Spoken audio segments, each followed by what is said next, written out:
This video lecture is on Sir John Taverner's A Hymn to the Mother of God. You can find this piece in your textbook.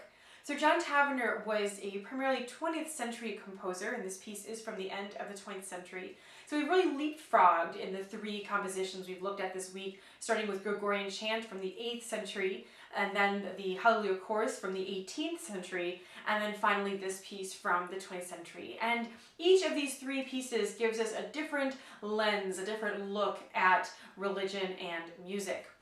Sir John Taverner was British, as you can probably tell by the fact that he's a Sir. He was knighted, and he was one of the most beloved composers of the 20th century. He also wrote a lot of religious music, so that's why it's fitting to talk about him this week in our week on church music. Interesting fact about Sir John Taverner. You may know from British history about the sudden tragic death of Princess Diana in the 1990s. She was a beloved member of the royal family and died suddenly in a car crash. And when she died, after she died, there was a huge royal funeral for her, as you can probably imagine. And the royal family commissioned, which means they paid for a composer to write a piece in honor of her funeral. And the person they asked was Sir John Taverner. So that gives you a sense of how beloved he was in music at the time. And so he wrote a piece called Song for Athene that was premiered at Princess Diana's funeral. That is actually your extra credit answer for the week. When it asks you to indicate the extra credit in your homework this week, put in Princess Diana's funeral. So that's your code word, since Sir John Taverner wrote the music for that funeral. But that's not the piece that we're looking at in our course. We're looking at a hymn to the Mother of God. So just looking at that title, you see the word hymn, and you might think, oh, maybe you've heard that word hymn before, maybe you know what that means. A hymn is very similar to a chant. Think about Gregorian chant and everything we talked about with that. Hymn is going to be something that praises something else. Hymns are often religious, but they don't necessarily have to be. You could have a hymn for a country or for a person. So a hymn is something that praises. And whereas chant is not going to have harmony, remember chant is just monophonic, hymns are often set to harmony, so they will have a homophonic texture. There's a little difference there between a hymn and a chant.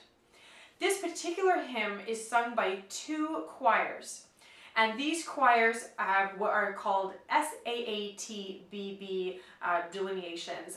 S stands for soprano, A stands for alto, T stands for tenor, and B stands for bass. So a lot of times you'll hear in choir music, you'll hear people talk about SATB, which is simply soprano, alto, tenor, bass.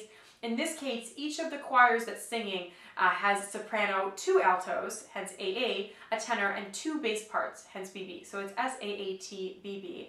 Having those multiple parts, those additional alto and bass lines, gives the music more richness and fullness than if it were just to have SATB. This is in English. It is sung in English, so just like the Hallelujah Chorus, Sir John Taverner being British, of course, it's in English. And it's in 3 sections, which we know as ternary form. It's in an A, B, A prime kind of form, more or less. And when you listen to it the first time through, you may not necessarily hear those 3 sections. I encourage you to listen to it a few times and listen for a moment where the choir takes a big deep breath and there's a pause. There's a bit of silence. Those silences are when the sections end. And that's pretty common in music, to hear a breath and a little bit of space in between sections. So listen for those, and I think you'll get the A, B, A prime. This piece is has some elements that are very common to religious music, which I think you're getting a sense of. Very beautiful music, very sonorous music. And since this is the last piece in our week on church music, I thought I would summarize some of the characteristics that we found in church music. You've noticed that everything we've listened to this week has been vocal. That's, I think, because the church wants to say sort of what's on its mind, wants things to be a little bit direct, as opposed to a piece that would just have instruments that might be a little bit more abstract than the church would want. So everything has a pretty clear message. Everything has words to it and has been sung. Everything we've listened to this week has been very consonant in nature, almost no dissonances. And that's because the message that the church wants to give is one of peace, of harmony, of togetherness. The church doesn't want to emphasize discordant nature, and that's what dissonance is. Dissonances are going to be those clashes. Church doesn't want clashes. So almost everything has been consonant, whether it was an 8th century piece of music, 18th century, or 20th. There's been a sort of beauteous feeling to, I think, all the pieces, something holy about the music, nothing that's been too jarring or surprising or sudden. And again, going with the church's message of harmony and togetherness and of something divine and otherworldly. So notice how the musical elements that the composers chose for their pieces matches the spirit of the message that the church wants to send. So all of this has this reverential, inspired quality to it, but done so in different ways. You've got a very simple music and Gregorian chant. You have this exuberant, over-the-top music with a hallelujah chorus, and you have something sort of in between with the hymn to the Mother of God, something that gets sort of excited at times, but also has a calmer, holy quality to it. I want to leave you with one final thought as we wrap up this week in church music.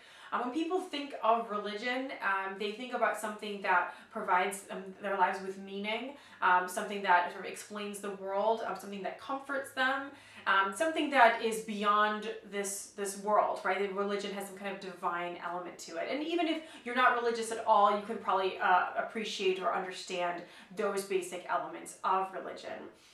I think if you took the description I just said and replaced the word music with religion, you'd actually have a paragraph that makes sense. There is something about music that comforts people, that sort of helps explain the world. There is something divine, I think, about music. Music is not something that we can see. It's not something that we can touch, but it's all around us and it impacts us in this really strong way. So I think that music and religion are an amazing pair because both of them have this ability to reach beyond the normal, beyond the everyday. They both have the power to bring people together. They have the power to inspire people, to comfort people. And then there's a wonderful connection there between religion and music.